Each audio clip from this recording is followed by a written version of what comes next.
久等了，今天我就受邀来出席 BYD Atto 3的媒体试驾活动。因为上一次在发布会的时候，我只是在 Facebook 做了一个简短的视频，所以很多人讲啊，怎么可以这样随便啊等等。但一般上观众不太明白我们媒体的这个作业是怎样进行的。通常会有发布会、媒体试驾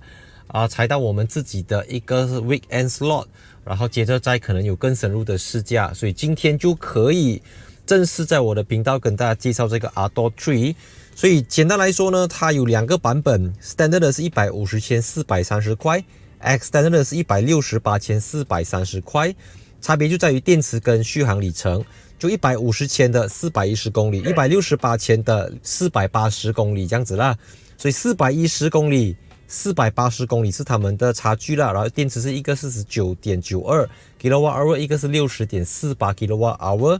然后它的0到100都是7.3秒。203个 PS， 他们已经交付了超过100辆 Atto 3了，就在马来西亚至少有100辆以上的 Atto 3在路上注册了的啦。所以我相信买 Atto 3的人很大程度上都不是因为它的马力、扭力、续航里程等等，而是因为它很呆，它很值得，它很价廉物美，然后整个就是非常的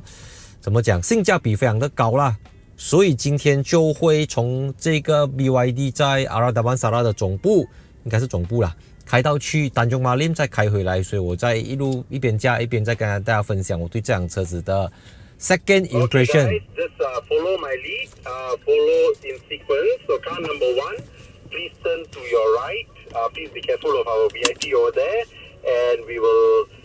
turn left at the end of the junction. Smile and wave. OK， 现在出发 ，Let's go。我相信很多人，马来西亚人，他们第一次接触到的电动车，他们第一次开的电动车，很可能就是 BYD。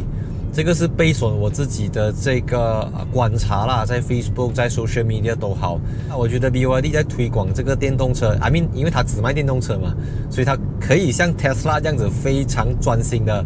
不会自己打自己这样，你知道吗？因为你要去找一个有引擎的 BYD， 马来西亚给不到你啦。所以你第一台开的电动车，它很大程度会让你用来定义未来的世界打个比方，就好像我第一次开的 Turbo 涡轮增压引擎的车是 Volkswagen Passat， 所以自此之后，不管我开了5台、50台、500台的 Turbo 车，我永远不会忘记我第一次接触到 Turbo， 我第一次见识到涡轮增压高扭力，小 CC 高扭力的特性，就是在 Volkswagen Passat。那因为 BYD 他们在路上注册了，他们在新山槟城还是 KL 都好，我都有观察到他们注册了很多车子，放在 showroom 做一些 road show， 让到马来西亚的。怎么讲？让到马来西亚的车主可以去上路，实际去体验什么叫电动车，什么叫 Instant Talk。因为我经常都跟观众朋友讲听万卷书不如行万里路。你看100支 video 不如你自己上路试驾，这个才是最真实的，才是干货来的。你自己驾，你自己感受。因为我能够跟你讲的也是相当的有限，你真的需要自己车是买来驾的，轮子是在路上走的。哇 ，break！我记得我上一次在 Facebook 做那支 preview video 的时候引起了很两极化的这个讨论大家都觉得我针对中国车讲中国车不好。可是我讲 Aura 好的时候，你们又没有讲；我讲吉利好的时候，我称赞中国吉利的时候，你们又没有人讲。然后我只要讲 BYD 一点点不好，然后你们就讲你针对中国车你就是崇洋媚外、牧羊犬。Come on 啦 ，just a car，Come on，just a car， 只是一辆车，有果鬼讲果鬼 ，OK， 我们就是就事论事吧，不要自己无限延伸 ，OK， 自己脑补想一大堆。我就是针对这辆车子，而且我的频道有300多支 video，OK， 我不只是讲一个 brand， 讲某个国家的汽车品牌，它是一个好的车，我就讲是一个好的车；它是一个不好的车，我就讲它是一个不好的车。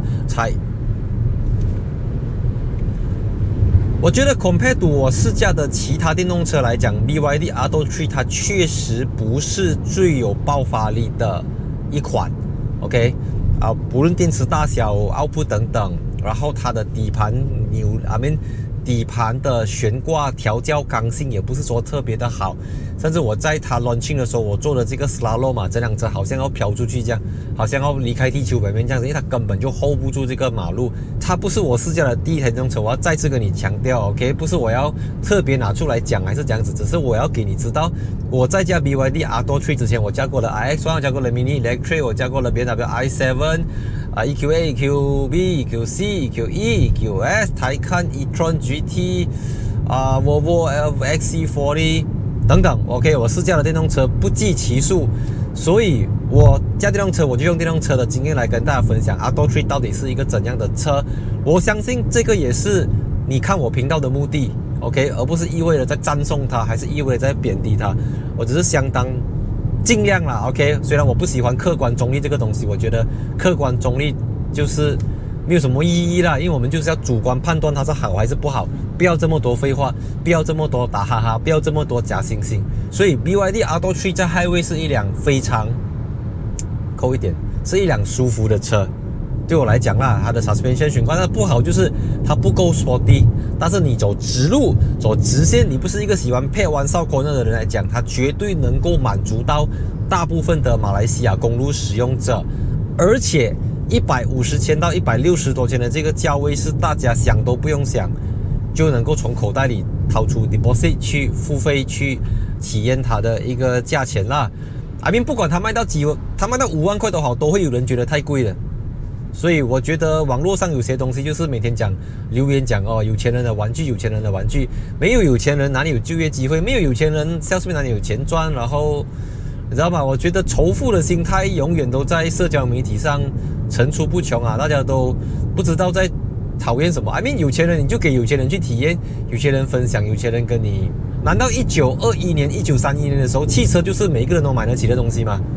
不是嘛，对不对？即便到今天2023年，汽车也不是人人都买得起的东西。虽然坦白讲，我真的是不喜欢它的 interior， 超恶心的。它的 dashboard 旁边这个乱七八糟的东西，整个就是很给力。这个荧幕、这个仪表板我不喜欢，这个我也不喜欢。虽然我对它有诸多的不喜欢、不欣赏、不符合我的胃口，但是我不得不真心的跟大家讲，Atto 3真的是一辆。就目前为止啦，它真的是一辆非常值得考虑、非常值得拥有的电动车，因为它已经打破了传统汽油车用日系品牌、德系品牌、意大利品牌来定义电动车，来定义车子的这个社会阶级身份象征呀。你看我现在还没有进行到今天旅程的这个，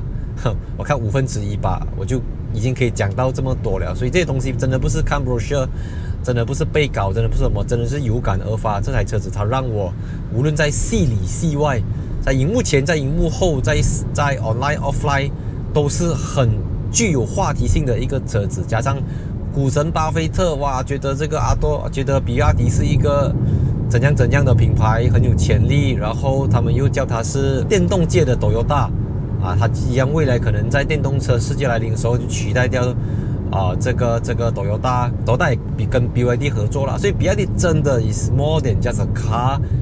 现在呢，我就启动着我的这个 Adaptive Cruise Control， 然后你可以看到我的手是能够不抓着 steering， 它自己帮我操控的，自己帮我跟前方车子保持距离。OK。哇，我跟你讲，这是我试驾这么多车里面第一次你的手不抓 steering， 它的这个 alarm， 它的警报声是这么夸张的，好像要爆炸这样哔哔哔哔哔，很迫切让你抓 steering。其实 BYD 这个 brand 他们用刀片电池嘛，所以它用真奶茶不会爆炸等等，所以他们也用安全来作为一个主打。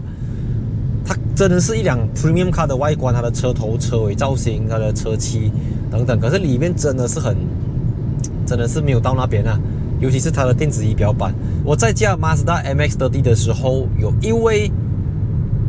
不知道能不能够叫观众有一位朋友来留言，就跟我说，比亚迪的这个性价比它的设备、它的价钱、续航里程、充电时间等等，可以说是吊打这个Mazda MX-30。所以我说我不觉得，他就很生气就觉得说我 bias 了，觉得我从日。就是什么东西都是日本人的好，中国人的不好。其实根本没有这样子的，因为 MX-30 即便它有再多的缺点，它充电时间慢，它的续航里程170多公里，然后价钱又199千，可是它的人体工学、驾驶的姿态、坐姿、操控感等等，都不是这个车子可以来比的。OK， 所以我没有避谈 MX-30 的缺点，我也没有避谈这辆车子的优点，我都有跟你讲了。150千续航里程超过400公里，而且有这个啦，这样哇，OK， 然后再按下把它就这样子啊，这个东西是 Mazda 给不到你的。虽然都是所谓的锂子电池用 kWh 来计算，但是呢，它这个续航里程下降的速度是非常非常的慢，这个我可以讲比 Mercedes-BMW 都慢。所以它给到你的这个数据400公里呢，我觉得啦 ，OK， 当然我还没有走完这400公里，可是从我刚才出门到现在，它降的这个速度是非常非常的慢。你走了很久才跌1%，你走了很久才跌1%。当然我没有这样快啦 ，OK， 80、90、100多罢了。我不是这样加 EQ 的时候，哇，180、200这样子拉，所以我们不知道走到那么快会发生什么事情啦。所以400公里在南北大道要找充电站不难了的啦，无论从南到北，从北到南都能够找到 DC 充电站，无论是Petronas Gentari 的，还是 Shell Recharge， 或者是 DMB 自己做的充电桩，你都能够让你可以从新山到槟城，槟城到新山。但是你要找啦 ，OK， 你要自己知道，你不要没有 research 就讲哪里有充电桩，没有充电桩，有，只是你没有 research， 你没有找，你就跟人家讲没有，你就留言讲没有 ，OK， 找了先才来讲 ，OK。离开了康庄大道，我们现在就来到羊肠小径。所以我觉得在小路过弯是 BYD Atto 3最弱的一环，因为它的整个底盘它的悬挂偏软，然后车重是1750公斤。这个是 Extended Battery 的版本，然后车的其实1750没有到很重，然后 BMW 随便一辆电动车可能都要1800或者2000公斤以上，所以它的1750算是轻了的。但是因为这辆车子的轴距是2720mm， 就是一个标准的 C segment 的轴距，所以这个轴距的车1750算是偏重了的。但我觉得重不重倒还不是这么重要，重要是它的 suspension， 它的悬挂不是这么 firm 不是这么 stiff 再来的就是它的这个轮圈它的轮胎不是很好的精英轮胎啦，这样看所以我觉得其实轮胎还好啦，你自己有钱你可以换一个什么 noise cancelling 的胎还是怎样子，你自己喜欢我觉得 suspension 还可以再调整一下啦。但我知道也不可以太硬，因为如果你太硬，对不对？你后面要载乘客，你要走长途，走2-3个小时来讲，不是很舒服。可是这样子未免也太软了啦。不过呢，软跟硬这个东西是一种米养百种人的，有些人喜欢吃软的，有些人喜欢吃硬的，那有些人觉得这样子是软，有些人觉得这样子是硬。所以软跟硬这个东西呢，就纯粹看你自己吃过什么样的软硬的我很难掰下去但软有软的好的，就像我们该这条路算是有一点坑坑洞洞、坑坑洼洼、起起伏伏、高高低低，它是可以 absorb 这些路面的。所以东西就是在很贵的车啦，它给你 air suspension， 你可以调整悬挂的软硬像 Volkswagen 有这个 dynamic chassis control， 你可以去该硬的时候你就给它硬，要软的时候你就给它软，你可以调整。但因为 again I have to repeat， 这是一个150千到160千的亲民电动车，所以你不 expect 它会有很高科技的这个悬挂给你。 cost management 成本还是要控制在你能够负担的这个价格，所以有些东西就是要 give and take， 要取舍。所以有力吗？一辆摩托我去这边踩油踩电。那刚才我那个动作不是我刻意去摆的就是因为你一踩的时候，当你有310 Nm的瞬间扭力驱动你的车轮的时候，你就是会有一种撩拨这样子的感觉了。OK， 所以今天这集影片可能有一点匆忙，可能有点简短，不过结论就是 Atto 3是一辆好车吗？好，但是还可以再更好。这样讲虽然很官腔，不过可能你听了也舒服一点OK， 但我该听他们讲截至那天已经办了交付100辆 BYD Atto 3的活动现在已经到马来西亚了。今天是2月2月多少号啊？今天2月几号啊？你看我忘记今天应该是2月15号、16号吧。他们已经有500辆 Auto3 已经到马来西亚，准备要 hand over 了啦。所以这个销量 ，I mean BYD 马来西亚觉得还不够好啦，我觉得已经很多了嘞，好不好？你知道吗？电动车可以卖几百辆、100辆、200辆、300辆这样子卖，不是开玩笑的，懂吗？所以证明马来西亚人，网民骂归骂，网民酸归酸，买的人还是会买的。影片的最后还是要再次提醒大家，今天只是一个 Media Drive 媒体试驾活动，之后有时间我还会再把 Auto3 拿出来做一个更完整的介绍影片。当然，我相信在中国大陆有很多的朋友已经是 BYD 的车主，也非常欢迎你们留言，告诉我们作为一个车主，因为马来西亚的车主可能还没有上路很长时间，所以希望可以透过中国的车主留言告诉我们这辆车子到底值不值得买，到底它的安全性能等等是不是跟这个